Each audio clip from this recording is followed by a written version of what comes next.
really lucky to have this particular guest that we've got here tonight. Matt Srama is the founder and director of the Srama Group, which is a buyer's agency. He's also the host of the podcast, The Property Prequel, and also ex-former Gold Coast Titans player. So, let's give him a round of applause. Good to have Matt here. We won't talk about the Titans or the Broncos because that could get super depressing. But mate, let's actually, I will kick things off asking you about footy to start with.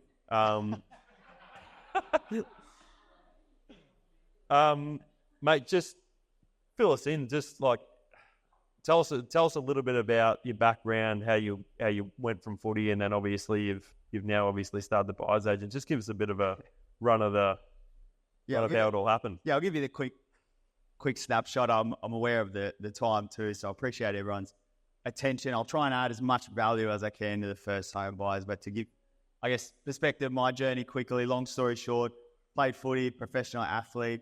I loved it. It was a great career. It's all I did pretty much straight out of school. So when I retired, unfortunately, medically retired at 26, thought, what's the easiest industry to get into? It's real estate. So the resume was completely empty. And it was a real reality check. I say this to a lot of young athletes now. Take all the contacts you meet, because they came in handy.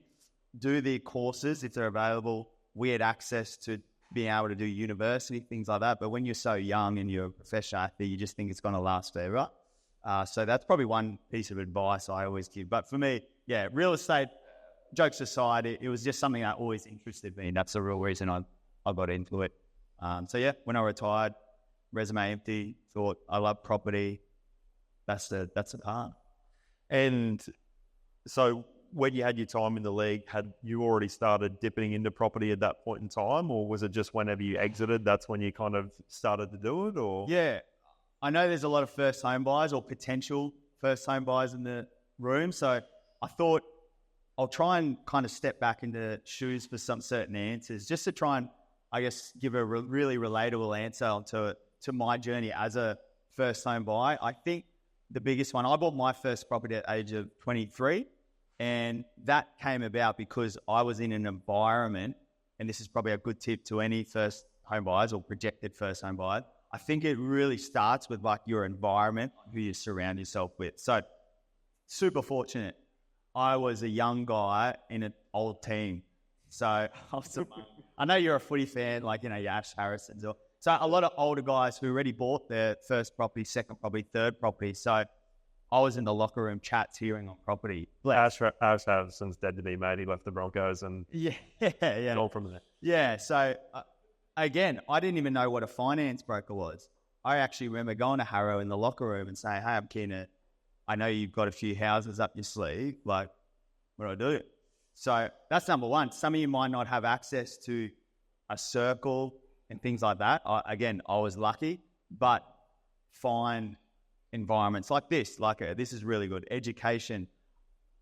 It sounds funny back in my day, but it wasn't that long ago. But I think the access to podcasts, YouTube, there's courses, there's so many things now. There's no excuse for a first home buyer to, I guess, feel in the right zone to get information.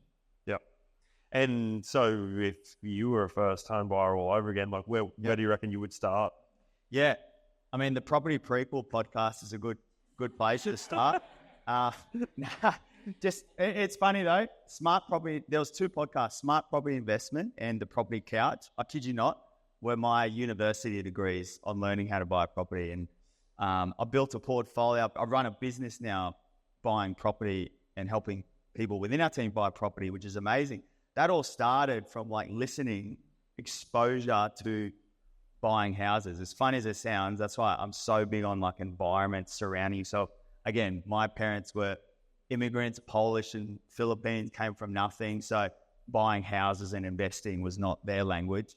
So, I turned to low hanging fruit, podcasts, things like that. So Brokers is a good one. I remember my first piece of advice I got around buying property was a broker that someone put me in touch with, and I just picked his brain and things like that. So I always say a really actionable tip for a first home buyer is find 3 to 5, I call them, they're your board of directors in your buying team.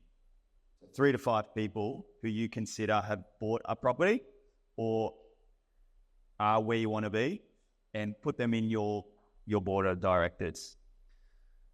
And like just any people, or like is there any 3 specific, like maybe occupational, or is there anyone specific that you would put in there? Yeah, if you want, I guess, again, knowing what I know now, I would say make it, let's put it this way.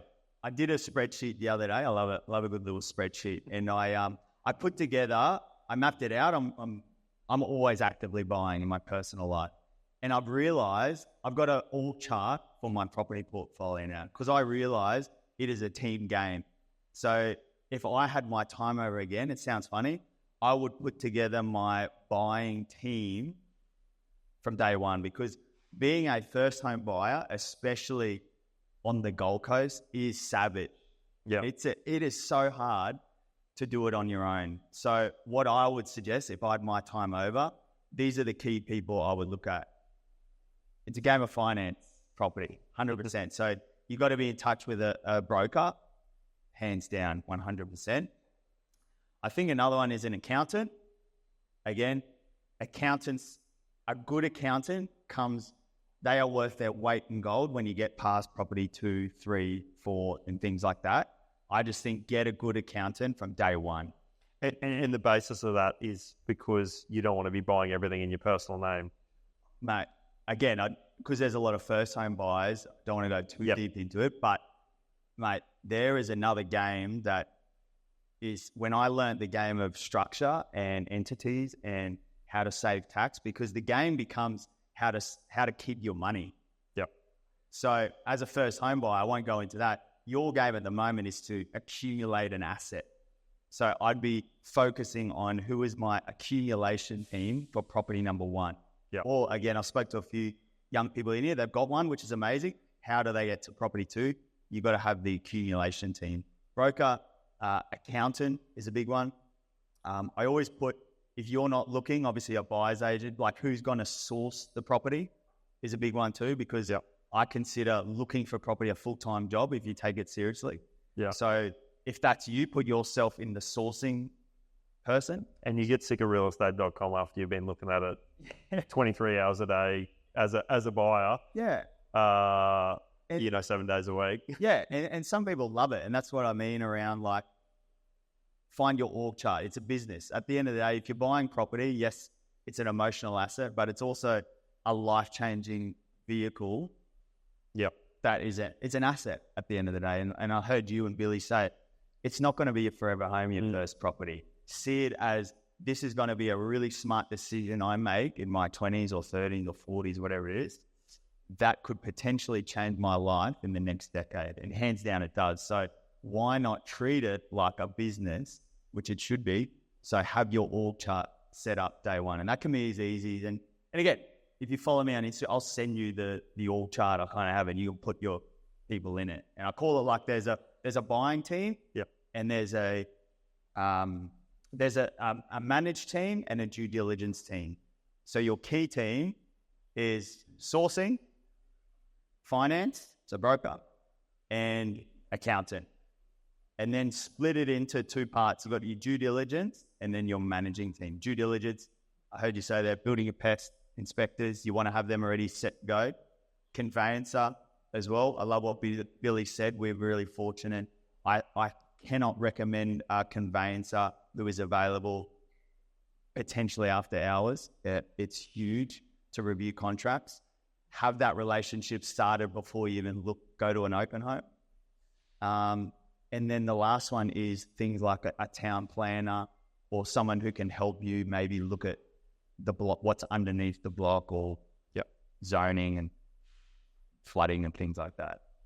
And to plug the Property Prequel podcast once again, one thing that and I've listened to plenty of episodes on that. One thing I do really love is the different demographic of people that you get in. And this is for first home buyers out there. If you haven't listened to Matt's podcast before, it's bloody amazing. But some of the people that you get in talking about renovation tips, because obviously, actually, a question I've got for you then off the back of that is, one, obviously, guys, go and have a listen to the podcast if you want some really good insight into buying property and extracting value out of it. But the question I've got for you is, if you had your time again, knowing what you know now, you're a first home buyer buying your first property, what do you reckon you would buy in the, like, let's say the current market? Yep. Would it be a fixer-upper, or would you Love it?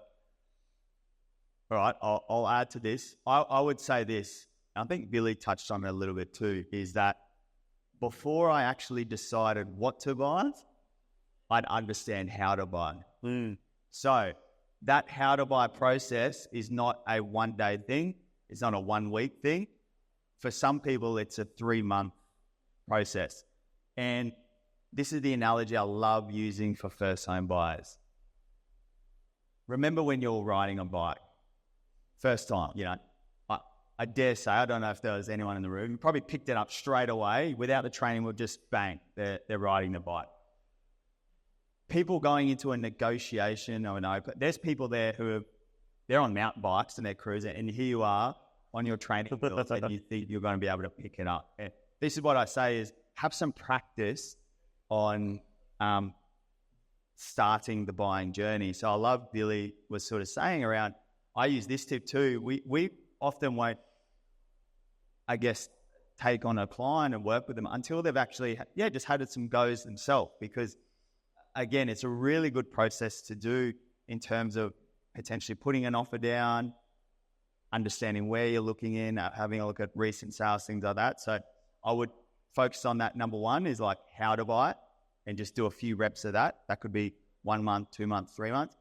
And then if I felt comfortable, take the training wheels off. All right, now I'm ready to ride. Because if the right property comes up, there's people who are already riding, and you're not going to be able to compete with them. So that's the biggest tip of all. Learn how to buy property. Yeah. Then if you were to ask me right now, market today, where to buy, I always say it starts at whatever your finance borrowing capacity is. Because if someone said to me, I've got 600K to spend, and someone told me I've got 1.2 to spend, the answers are very different. Yeah. So one thing I always say is, like, location will do 80% of the heavy lifting. So that's probably my biggest tip is nail the location, and the rest will come off that. And so, asset-wise, they're laughing because you say it all the time. Someone might TV and they hear all my one-liners, and it's probably like, We've got surely we've got to get a quote by the end of the night, don't we? Yeah. Now, one thing that I'm really obviously I've gone through this process with you myself, but can you take us through the process so someone comes to you with a brief, client comes to you and says, mate, I've got, it doesn't matter about the property that they end up buying, but more so the process. I've got 800 to spend.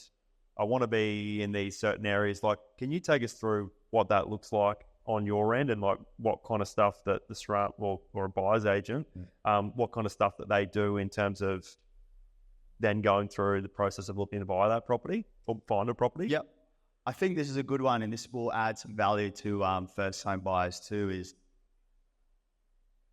you're looking, okay, you've got your borrowing capacity. You've seen, a broker like Colin, and he's given you your capacity. You've kind of ideally had a location that you're looking at. One thing I always asked is like Mr. and Mrs. Buyer, like, how many properties have you gone to? That's always number one. Pretty similar to what I was saying before, because I can get an idea on whether they're kind of in alignment with what the market's at. So one of my favorite easy ones for first home buyers is, if you think of a triangle, right? There's 3 sides of a triangle. There's price, there's condition, and there's location. Yep. And one thing I always say to first home buyers, if you can identify what those 3 are for you first, that's a really good place to start. So price, condition, location. So identify what those are first, and then that will kind of dictate the next part of it. And one thing I know, I mean, when we were looking at that point in time, whenever we engaged you, I remember just going far out. I'm sick of looking, and we got referred on your name, and that was the one thing you said to me. You go, mate, usually something's not clicking here, so just give me the figures, give me the place, all that sort of stuff. And you go, shit, you must be doing something wrong, man, because everything sounds all good.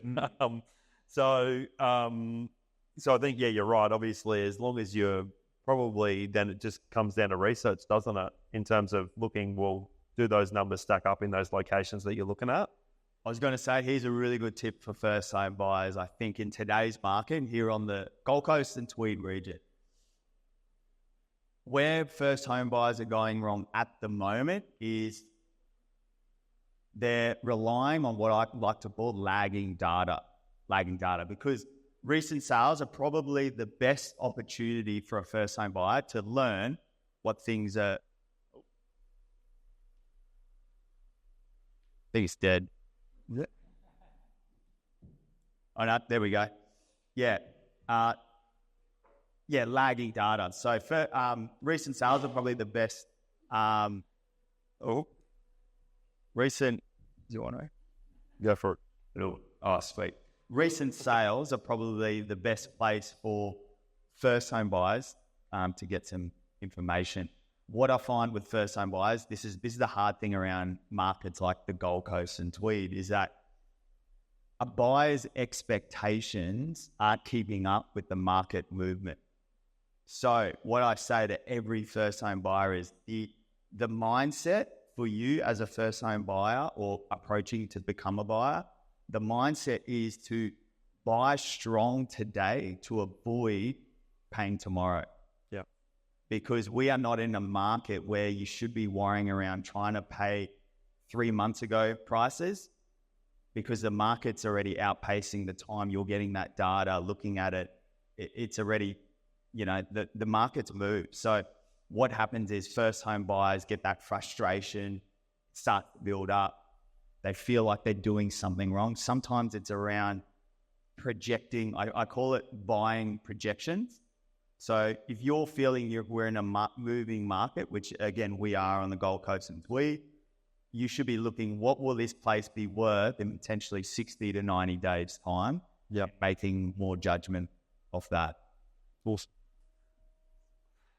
Now, one of the other questions I've got for you, obviously touched on auctions a little while ago with Billy, and heard his spiel around how it works from a selling agent's perspective. But one thing I was really interested in to get from you is, Billy said obviously you're quite successful at a few of the auctions that he's done. I thought it'd be really good insight to understand what are some auction strategies that you and the Srama Group sort of come up with when you're looking to try and buy a property for a client.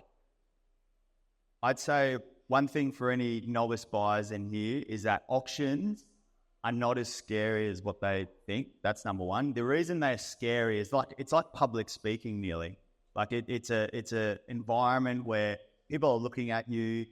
If you're unsure on what you're doing, you feel like you're under the headlights a little bit. So number one, everyone else is feeling the same way is what I've identified. So you as a first home buyer, you're not the only one feeling nervous. Me and my team, we've secured 1,000 or whatever at auction. We still get nervous because, again, that's normal. You're nervous because it means something to you. So just acknowledging the feeling is number one.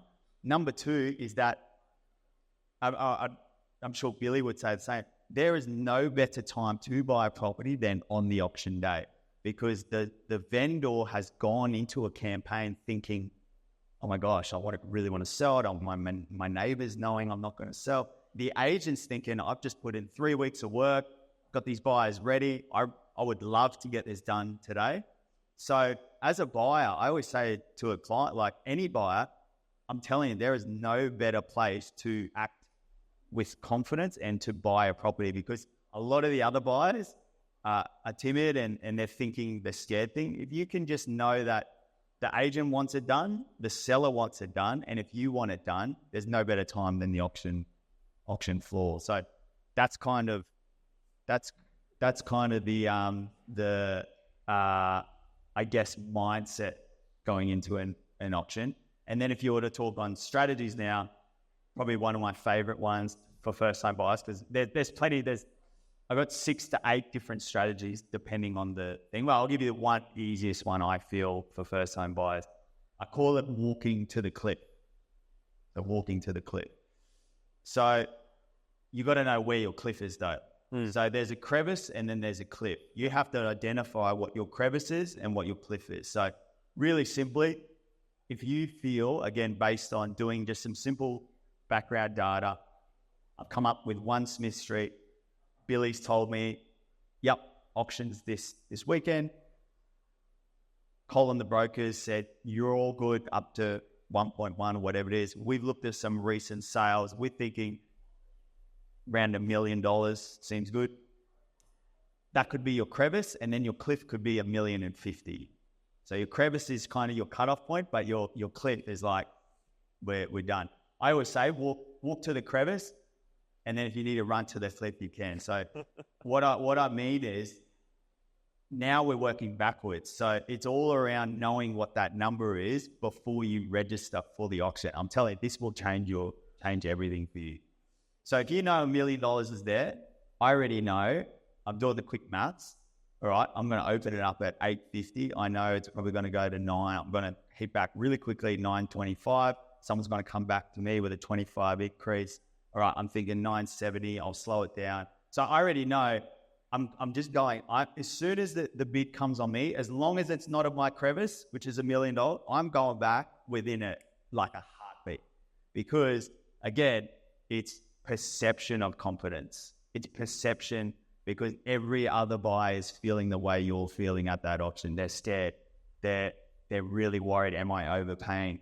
Whereas if you've got the crevice and the cliff mentality, I know I'm comfortable to go up to that. I've worked it out with Colin.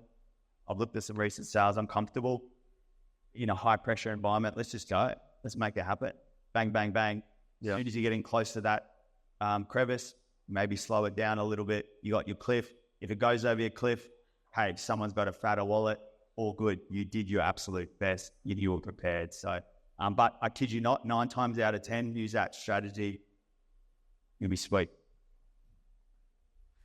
I think sometimes it's not getting, especially being a first time, not getting too emotionally attached to it. I think it's just kind of like you don't need to go, oh, this is the one. There's not going to be another one that pops up, because I've seen time and time again where we've had buyers that have missed out on properties. Then the perfect one comes up, a few weeks later or a couple of months later, and all of a sudden they're like, oh, we know why this happened. It all happened for a reason. But, mate, I just thought a really cool one would be, especially for the buyers in the room, is there a particular up-and-coming suburb that you might earmark to be like, you know what, that one would be a great buy at the moment, anywhere between Gold Coast, Northern New South Wales? What's your thoughts? Yeah, I love it. I would say this. If you're, again, first buyer hat on, it's not your forever home. That's number one. So I'd actually be making a bit more of an educated investment decision, not purely emotional. That's my biggest tip. If I had one tip back to my first property, is I probably would have dropped the emotional tab just slightly and picked up the good investment property mentality, just a little bit. Because again, unless you've bought property, you've been in it a while, property is a get rich slow vehicle. You do not eat the fruit the day you plant the seed. But I tell you what, the fruit is juicy in a decade's time. Like, I'm talking very juicy, and not many people get to taste it. But it's difficult to taste it at the start and plant the seed and do the sacrifice and save the deposit, all those sorts of things. So that's number one. Number two is, with that investor hat on now, knowing that this isn't my forever property, I want to make a good buying decision, I'd look at what I like to call bridesmaid suburbs. Yeah. So I agree with Billy. Some of those blue chip, close to the beach, everyone knows them on the Gold Coast, Palmy, Burleys, Mermaids, things like that. the thing with those, if you can get into those, obviously amazing. One thing I always say is the balance. This is one really big tip. The balance between what's more important to you. Is it the dwelling or is it the location?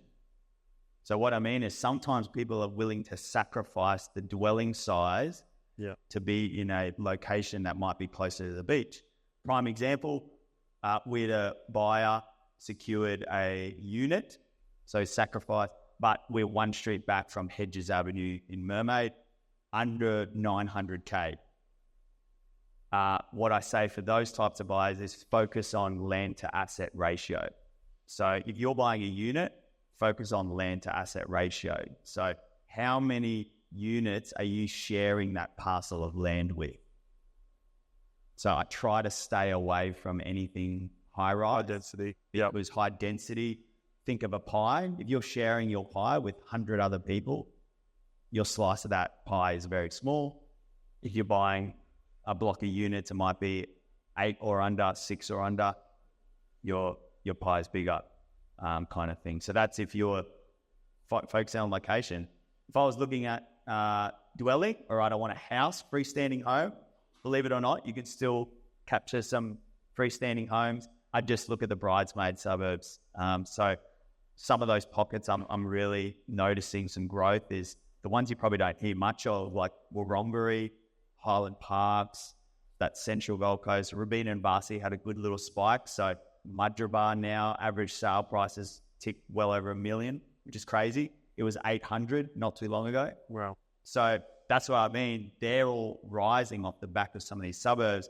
I know where Billy sells like Eleonora, Currumbin Waters.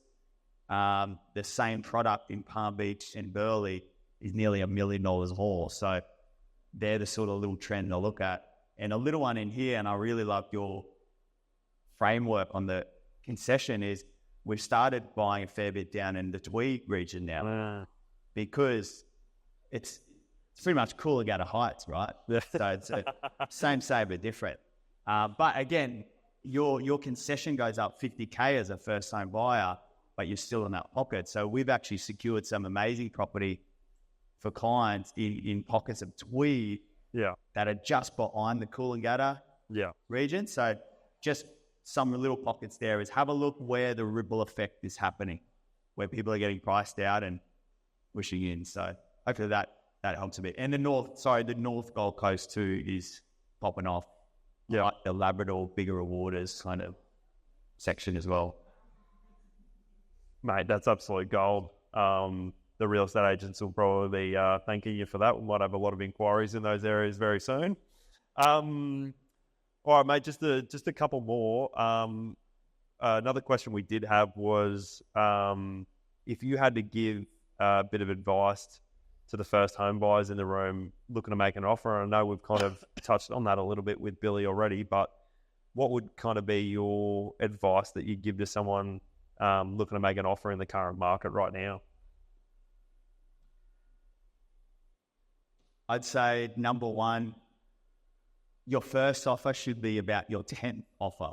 So what I mean is your first offer should be the legit offer. Again, do the reps. Just have a go at putting 9 dud offers in. Again, it sounds crazy, and I agree with what Billy said. Buyers get scared of signing a document. So just have a go at signing a document first and seeing how that feels, getting through it, feeling the process of, okay, I filled out the document. Now I'm sending it to the agent, and then he's going to hit me with some of that dialogue. Like, just hear it for the first time, let it sink in. So that's number one, and that's why I'm so big on learn how to buy, because the key to buying well is opportunity coming up, take it off the market. You need to act really quickly. If you haven't had experience on how to buy, when opportunities come up, you're not going to have that opportunity mindset to just snatch it if you don't feel confident. So yeah, that'd be my biggest one. But back to your question on what I would do with the offer side. Again, I always believe in lowball offers are a bad idea. I just think it's probably it's probably the number one thing first home buyers do that I believe are actually shooting themselves in the foot. So if the price guide on Billy's listing might be, 900 to $1 million, or he's quoted, you call him, it says contact agents, and he's saying, look, a lot of the feedback or the seller's expectations, there's a lot of comparables north of 850. Don't put 700. Don't put 750. Like it, agree, it's wasting everyone's time, and it makes you actually look like, I don't even want to deal with this person. Yeah. So I always say I always believe your first offer should be a fair offer. Yeah. Yeah. Awesome. And I'll ask you a question here before I ask these questions. The Fast Five, has anyone ever actually asked you? I've got obviously the top three. I've kind of changed it a little bit, but has anyone ever asked you these questions before? Or Don't think so. Okay, awesome. All right, so the first one is, where's the holiday bad? And you'll be able to answer this a little bit better because you'll know how to answer this probably. Again, I can't help but putting my investor hat on just a little bit. I really believe, I love the city of Queenstown. Yes, amazing city, things like that. I've looked at the short-term rental returns, peak season, off-season. It all stacks. But the key reason is this. I love that. The supply, I'm trying to add value to buyers in here. I'm always looking at where's the supply chain getting cut off. So there's rules and regulations now in Queenstown where they're going to put rules on certain types of properties. So if you can get into the properties that will be able to pull out a let before the rule chops in, which it is happening, that your property then becomes more scarce. Yep. So again, if adding value to people here, if you're a buyer on the Gold Coast, I love looking at zoning changes. And again, this is where a town planner, an agent might help you, buyer's aid, whatever. I remember there was a few pockets in Palm Beach that was zoned for low density. Did some research. I knew that was medium density coming. Got in before it became popular word. All of a sudden, the property I bought had potential now to appeal to a developer, not just a mum and dad owner-occupier. Yep. So again, like Billy said before, buy properties with also opportunity to... But yeah, that's my holiday home. So yep. That's like full investment. Queenstown. I love that that's where your head goes straight away. Yeah. Is that working? Am I off? I'm off. Whatever. I'll talk loud enough anyway. All right. So blue chip investment, which might still be the same thing. I don't know. You let me know. Have you got something else for us? No, I'd say in short, a blue chip investment is focus on metro. One of my mentors always told me metro cities, number one, ordinary houses for ordinary people, number two, because you want this, a blue chip investment is something that is nearly set and forget. Always rent it out, it's always going to go back in value. Remember, at the end of the day, if it's an investment, the commodity that you're investing in is shelter. So I want to get into the markets where shelter is kind of the stock standard. Not super high end, not super low demographic, just the ordinary people. So Eastern Seaboard, I love Brisbane. Yeah. Nice. All right, and I'm actually going to be really interested by this, the forever home. Have you got a forever home for us? No, I'd probably like Billy. I interviewed someone on the podcast and they said the same thing. There's not, again, working with so many clients as well, I've realized people tell, we want a forever home, and they're back working with us 2 years later. That they need. I need to come and talk to you, by the way. They need to upgrade because of whatever happens. So I always believe, they're home for right now. Again, I love the Gold Coast, not being biased, but Southern Gold Coast, probably Jefferson Lane, Palm Beach. Nice. Actually, I do have one more question. It's kind of like a two-part question. The first part, and you don't have to be biased here because you sit next to me. Out of all the purchases you've made for clients, is there one in particular that sticks out? Maybe like a really good win, got a shit ton of equity in a really short amount of time, or something like that? or maybe it was a good win with a client that was just a feel-good story. Gone again. The other question that I had for you was, if you don't mind, hopefully I'm not overstepping the mark, in your own personal property portfolio, is there like a key one that sticks out? You're like, oh shit, that was such a good buy for me. That's back on, I think. Yes. Yep. So favorite buy for a client, favorite buy personally. Yep. Essentially. Again, there's so many client-wise. I think this will no good. This, if not, I can. This one. The battery's gone, mate. I'll try and add some value while giving the answer too. So, client-wise is, I remember there was a property we missed out on, right? And this will add some value to people on. The deal's never done until the ink dries, is one thing I always say. So, we got a call, missed out on the property. It was an off-market property, so off-market, there's silent listings. Anyway, long story short, one agent had it off-market and so did another agency with another office. We dealt with one agent here, off-market. This agency over here had a different buyer they were working with, and the seller decided to go with that agent's buyer just because, I don't know, it was similar terms and things like that. Anyways, I was like, all good, whatever. And then I asked the agent, he asked the seller, is that an unconditional offer? He said, found out, no, it's not. It's subject to 3 days finance. Super tight, like that's sharp. I went back to the clients. I said, I'm not giving up on this. I said, loop me in with your broker quickly. Looped them in. Long story short, broker said they could go unconditional. Again, this is a huge one to be able to talk to your broker around. Their personal life allowed them that if the property valuation came in $1 million below, they were still sweet. They had enough cash to make up so this is why it's so key to have a good broker. I heard that. I was like, sweet. So you don't mind if I wipe the finance clause, and I've got an idea. And he said, go for it. I called the agent back up. I said, mate, tell the seller, if they're inkling of extending finance clause, just letting you know, I've got in my hand right now another signed document of what the finance clause is gone, and the deposit has gone all the way up to 10% as well. They had the cash to do it. And I wiped the settlement and changed it to 21 days again. And I said, whatever you do, put this in front of the seller, in front of his face. And if this other person asks for an extension, we're ready to go. Get a call that afternoon from this agent. He said, you wouldn't believe it. They needed an extra 2 hours on their finance. They came with us. Deal done. Well, again, and a huge example why you need to understand how to buy property. Yep.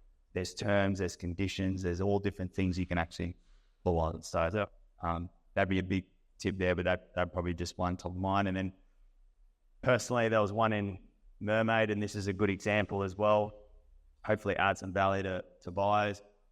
I had a client, Mermaid Waters, blue chip pocket of Mermaid Waters, bridesmaid pocket of Mermaid Waters. We noticed Mermaid Beach was popping up. Long story short, there was an original property, 3-bed, 1 bath on a 600 square meter block.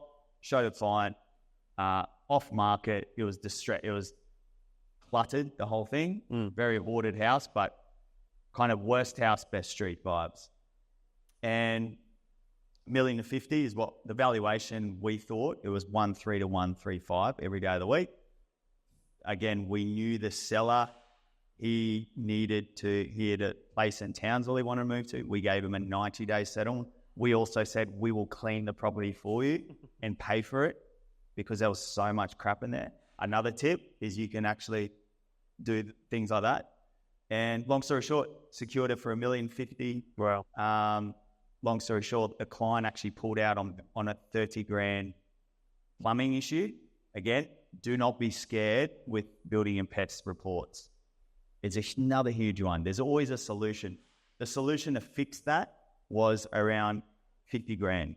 50 sounds like a lot of money, right? 100%. but you're about to make 250K equity because the property is worth 1.3 and we got it for $1,050,000. That kind of makes sense. So I'm always looking, all right, there's a problem with it, but if we pay 50 grand to fix it, I'm still up around 250K. Yeah. Anyways, first time investor, got scared, totally cool. We'd never push anyone into doing anything. I said, I hope you don't mind, I'm going to buy it. And he was sweet. And still to this day, I got it valued on settlement at 1.39 million. Well, so again, the power of equity and spotting opportunity is there's not many, this is why I'll finish on with property. There's not many salaries or jobs that can make you $300,000 in 90 days. So that is the opportunity cost of not doing something with property, essentially. awesome. Well, guys, I think Matt's just been a tremendous guest tonight. Can we give him a round of applause?